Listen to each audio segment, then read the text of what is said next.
Hello guys, তো চলে এলাম আজকে একটা নতুন ব্লগ নিয়ে। তো আজকে সানডে আর আজকে আমরা বেরিয়ে পড়েছি সকাল সকাল।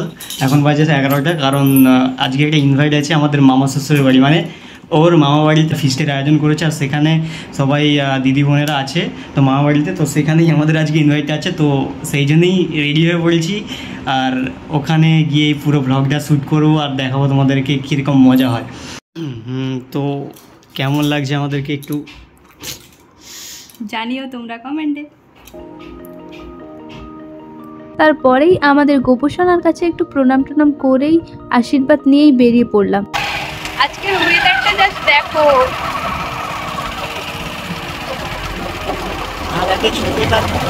টুকটুক করে যাচ্ছি আমাদের গাড়িটা নিয়ে। চলো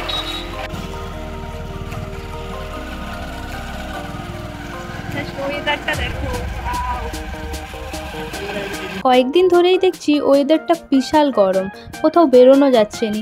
দুপুরবেলা কি সকাল থেকেই 10টা না বাজতে বাজতে এতটা রোদের তাপ, বেরোনোই যাচ্ছে না। বাট আজকের ওয়েদারটা দেখো, জাস্ট ওয়াও। হালকা হালকা মেঘ উঠেছে আর ঠান্ডা ঠান্ডা ওয়েদার। তারপরেই ঠিক আমরা মিষ্টি দোকান থেকে মিষ্টি নিয়ে নিলাম, আর মামা বাড়ি যাচ্ছি, একটু মিষ্টি না নিয়ে গেলে হয়?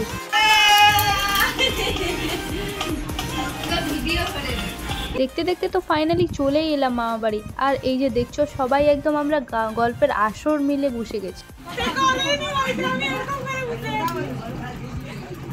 সবাই বলে দাঁড়া আরে পোজটা দিই, তারপরে তো ছবিটা তুলবি আমার ভালো করে।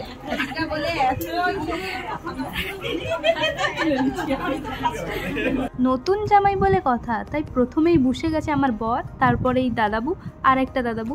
তো আমার বরের সাইডে যে পাঞ্জাবি পরে যে দাদাবুকে দেখছো না, ওদেরও প্রায় আমাদের বিয়ের 10 দিন আগেই বিয়ে হয়েছে।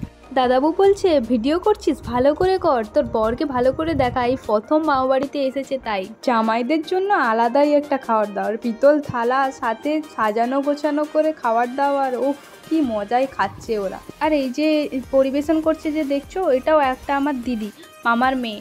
সে তো নাইটি পরেই একদম পরিবেশন করার জন্য রেডি হয়ে গেছে। প্রথমবার মামা শ্বশুরের বাড়িতে এসেছে, তো একটু জমিয়ে খাবে না তা কখনো হয়? পুরো পাত ফাঁকা করে ফেলেছে আমার বর।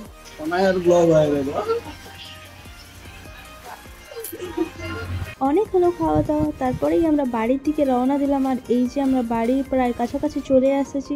তো আমাদের ভিডিওটা কেমন লাগছে সবাই কমেন্টে জানিও, আর ভালো লাগলে লাইক কমেন্ট শেয়ার করে দিও। বাই।